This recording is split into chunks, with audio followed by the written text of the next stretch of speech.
Hello friends, स्वागत है आपके अपने चैनल स्टडी अकेडमी में। आज हम देखेंगे मैट्रिक फाइनल एग्जाम 2025 के व्याकरण के काफ़ी महत्वपूर्ण ऑब्जेक्टिव क्वेश्चन। अगर आप इस चैनल पे नए हैं तो प्लीज़ चैनल को सब्सक्राइब कर दें और बेल आइकन को ऑल पे कर दें ताकि वीडियो का आने वाला नोटिफिकेशन आपके पास पहुंचता रहे। तो चलिए पहला क्वेश्चन देखते हैं। पहला क्वेश्चन क्या बोला है, भाववाचक संज्ञा का उदाहरण है। तो भाववाचक संज्ञा का उदाहरण क्या है आप लोग को बताना है। तो ये सर्दी है, यानी क्या हो जाएगा, ए नंबर 100% राइट आंसर हो जाएगा। अब चलिए अगला क्वेश्चन देखते हैं। 2 नंबर क्वेश्चन क्या बोल रहा है, मैदान में सभा हो रही है, यह सभा कौन संज्ञा है। तो यहाँ सभा कौन सी संज्ञा आप लोग को बताना है। तो जहाँ भीड़ इकट्ठा होता है उसे क्या कहते हैं, तो उसे समूहवाचक संज्ञा कहते हैं। तो मैदान में सभा हो रहा है तो वहाँ पे कुछ ना कुछ लोग इकट्ठे होंगे, इसलिए वहाँ पे सभा होती है। तो यह क्या हो जाएगा, समूहवाचक संज्ञा हो जाएगा, यानी बी नंबर 100% राइट आंसर हो जाएगा। अब चलिए अगला क्वेश्चन देखते हैं। 3 नंबर क्वेश्चन क्या बोला है, मनुष्य कौन संज्ञा है। तो मनुष्य कौन संज्ञा है आप लोग को बताना है। तो मनुष्य भाववाचक संज्ञा है, यानी ए नंबर 100% राइट आंसर हो जाएगा। अब चलिए अगला क्वेश्चन देखते हैं। 4 नंबर क्वेश्चन क्या बोला है, आजकल भारतीय पहनावे बदल गए हैं, इस वाक्य में पहनावे कौन सी संज्ञा है। तो इसमें कौन सी संज्ञा आप लोग को बताना है। तो इसमें भी भाववाचक संज्ञा है, यानी सी नंबर 100% राइट आंसर हो जाएगा। अब चलिए अगला क्वेश्चन देखते हैं। 5 नंबर क्वेश्चन क्या बोला है, द्रव्यवाचक संज्ञा का उदाहरण है। तो द्रव्यवाचक संज्ञा किसे कहते हैं। तो जिसे मापा या तौला जा सकता है उसे द्रव्यवाचक संज्ञा कहते हैं। तो द्रव्यवाचक संज्ञा इसमें कौन हो जाएगा, तो तेल हो जाएगा, यानी क्या हो जाएगा, बी नंबर 100% राइट आंसर हो जाएगा। अब चलिए अगला क्वेश्चन देखते हैं। 6 नंबर क्वेश्चन क्या बोला है, निम्नलिखित में से संज्ञा का भेद है। तो निम्नलिखित में कौन संज्ञा का भेद है आप लोग को बताना है। तो ये व्यक्तिवाचक है, यानी क्या हो जाएगा, बी नंबर 100% राइट आंसर हो जाएगा। अब चलिए अगला क्वेश्चन देखते हैं। 7 नंबर क्वेश्चन क्या बोला है, जिस संज्ञा शब्द के किसी व्यक्ति या वस्तु के गुण धर्म स्वभाव इत्यादि का बोध होता है संज्ञा कहलाती है। तो कौन सी संज्ञा कहलाती है आप लोग को बताना है। तो भाववाचक संज्ञा कहलाती है, यानी ए नंबर 100% राइट आंसर हो जाएगा। अब चलिए अगला क्वेश्चन देखते हैं। 8 नंबर क्वेश्चन क्या बोला है, निम्न में कौन समूहवाचक संज्ञा है। तो समूहवाचक संज्ञा हम अभी बताएं किसे कहते हैं। तो जहाँ कुछ लोग इकट्ठे होते हैं उसे क्या कहते हैं, तो समूहवाचक संज्ञा कहते हैं। तो सेना की जगह पे क्या होते हैं, तो वहाँ पे कुछ ना कुछ सेना खड़े होते हैं, इसलिए वहाँ पे एक समूह का निर्माण होता है, इसलिए सेना क्या हो जाएगा, समूहवाचक संज्ञा हो जाएगा, यानी डी नंबर 100% राइट आंसर हो जाएगा। अब चलिए अगला क्वेश्चन देखते हैं। 9 नंबर क्वेश्चन क्या बोला है, चांदी संज्ञा है। तो चांदी कौन सी संज्ञा आप लोग को बताना है। तो चांदी द्रव्यवाचक संज्ञा, यानी क्या हो जाएगा, बी नंबर 100% राइट आंसर हो जाएगा। अब चलिए अगला क्वेश्चन देखते हैं। 10 नंबर क्वेश्चन क्या बोल रहा है, हरियाली है। तो हरियाली कौन सी संज्ञा आप लोग को बताना है। तो हरियाली भाववाचक संज्ञा है, यानी सी नंबर 100% राइट आंसर हो जाएगा।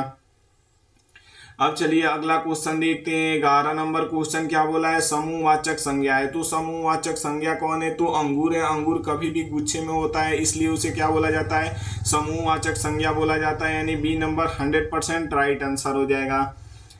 अब चलिए अगला क्वेश्चन देखते हैं। 12 नंबर क्वेश्चन क्या बोला है, बुढ़ापा शब्द व्याकरण के किस संज्ञा भेद से संबंधित है। तो ये बुढ़ापा किससे संबंधित है आप लोग को बताना है। तो ये बुढ़ापा कौन सी संज्ञा है। तो ये भाववाचक संज्ञा, यानी क्या हो जाएगा, बी नंबर 100% राइट आंसर हो जाएगा। अब चलिए अगला क्वेश्चन देखते हैं। 13 नंबर क्वेश्चन क्या बोला है, निम्नलिखित में कौन सा शब्द व्यक्तिवाचक संज्ञा है। तो निम्नलिखित में कौन सी संज्ञा व्यक्तिवाचक संज्ञा आप लोग को बताना है। तो ये गंगा है, यानी क्या हो जाएगा, सी नंबर 100% राइट आंसर हो जाएगा। अब चलिए अगला क्वेश्चन देखते हैं। 14 नंबर क्वेश्चन काफी महत्वपूर्ण है, बोर्ड एग्जाम के दृष्टिकोण से आप लोग याद करते चलिए। अभी क्या बोला है, संज्ञा के कितने भेद होते हैं। तो संज्ञा के कितने भेद होते हैं आप लोग को बताना है। तो संज्ञा के 5 भेद होते हैं, यानी डी नंबर 100% राइट आंसर हो जाएगा। अब चलिए अगला क्वेश्चन देखते हैं। 15 नंबर क्वेश्चन क्या बोला है, तेल वाचक संज्ञा है। तो ये कौन सा संज्ञा है, तेल आप लोग को बताना है। तो तेल द्रव्यवाचक संज्ञा है, यानी क्या हो जाएगा, द्रव्यवाचक संज्ञा, यानी सी नंबर 100%। का क्वेश्चन देखते हैं। 16 नंबर क्वेश्चन क्या बोला है, निम्नलिखित में कौन सर्वनाम है। तो सर्वनाम किसे कहते हैं। तो जो शब्द संज्ञा के बदले उपयोग किए जाते हैं उसे सर्वनाम कहते हैं। तो सर्वनाम इसमें कौन है, तो ये मैं है, यानी सी नंबर 100% राइट आंसर हो जाएगा।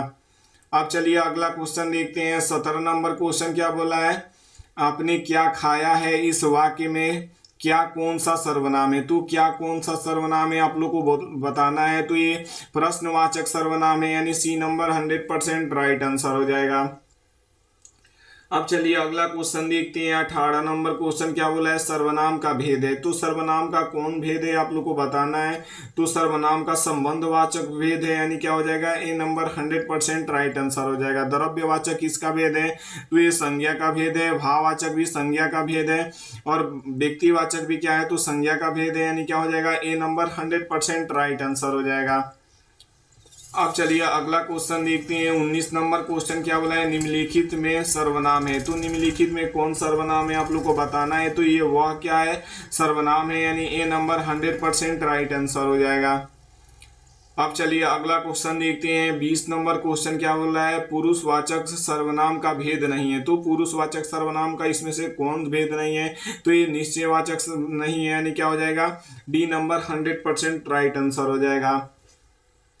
अब चलिए अगला क्वेश्चन देखते हैं। 21 नंबर क्वेश्चन क्या बोल रहा है, सर्वनाम के भेद है। तो सर्वनाम के कितने भेद होते हैं आप लोग को बताना है। ये भी काफी महत्वपूर्ण क्वेश्चन है, बोर्ड एग्जाम के दृष्टिकोण से आप लोग को याद करते चलिए, और वीडियो को शुरू से लेकर अंत तक देखिएगा, तभी समझ में आएगा। तो ये चलिए सर्वनाम का भेद है। तो सर्वनाम के कितने भेद होते हैं, तो सर्वनाम का 6 भेद होते हैं, यानी सी नंबर 100% राइट आंसर हो जाएगा।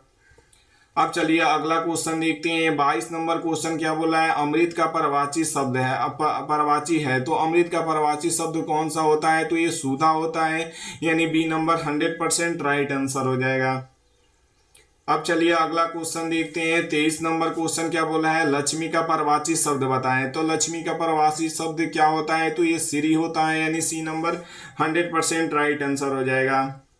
अब चलिए अगला क्वेश्चन देखते हैं। 24 नंबर क्वेश्चन क्या बोल रहा है, पर्वत का परवाची शब्द बताएं। तो पर्वत का परवाची शब्द क्या होता है आप लोग को बताना है। तो ये भूधर होता है, यानी क्या हो जाएगा, ए नंबर 100% राइट आंसर हो जाएगा। अब चलिए अगला क्वेश्चन देखते हैं। 25 नंबर क्वेश्चन क्या बोला है, चंद्रमा का परवाची शब्द परवाची नहीं है। तो चंद्रमा का इसमें से परवाची कौन नहीं है आप लोग को बताना है। तो ये दिवाकर नहीं है, यानी क्या हो जाएगा, सी नंबर 100% राइट आंसर हो जाएगा। अब चलिए अगला क्वेश्चन देखते हैं। 26 नंबर क्वेश्चन क्या बोला है, कपड़ा का परवाची शब्द नहीं है। तो कपड़ा का परवाची शब्द कौन नहीं है, तो ये खेत नहीं है, यानी बी नंबर 100% राइट आंसर हो जाएगा। अब चलिए अगला क्वेश्चन देखते हैं। 27 नंबर क्वेश्चन क्या बोला है, पिता का परवाची शब्द नहीं है। तो पिता का परवाची शब्द इसमें से कौन नहीं है, तो ये नंद नहीं है, यानी डी नंबर 100% राइट आंसर हो जाएगा। अब चलिए अगला क्वेश्चन देखते हैं। 28 नंबर क्वेश्चन क्या बोल रहा है, मंदाकिनी का परवाची शब्द है। तो मंदाकिनी का परवाची शब्द क्या है आप लोग को बताना है। तो ये गंगा है, यानी ए नंबर 100% राइट आंसर हो जाएगा। अब चलिए अगला क्वेश्चन देखते हैं। 29 नंबर क्वेश्चन क्या बोला है, जंगल का परवाची शब्द नहीं है। तो जंगल का परवाची शब्द इसमें से कौन नहीं है आप लोग को बताना है। तो ये भूदेव नहीं, यानी डी नंबर 100% राइट आंसर हो जाएगा। अब चलिए अगला क्वेश्चन देखते हैं। 30 नंबर क्वेश्चन क्या बोल रहा है, वसुधा का परवाची शब्द है। तो वसुधा का परवाची शब्द क्या है आप लोग को बताना है। तो ये पृथ्वी है, यानी बी नंबर 100% राइट आंसर हो जाएगा। अगर आप लोग को पीडीएफ चाहिए तो हमारे व्हाट्सअप नंबर 7352125070 पे मैसेज करिएगा और बोलिएगा सर हमें पीडीएफ चाहिए। तो आप लोग को हर एक विषय का पीडीएफ मिलेगा।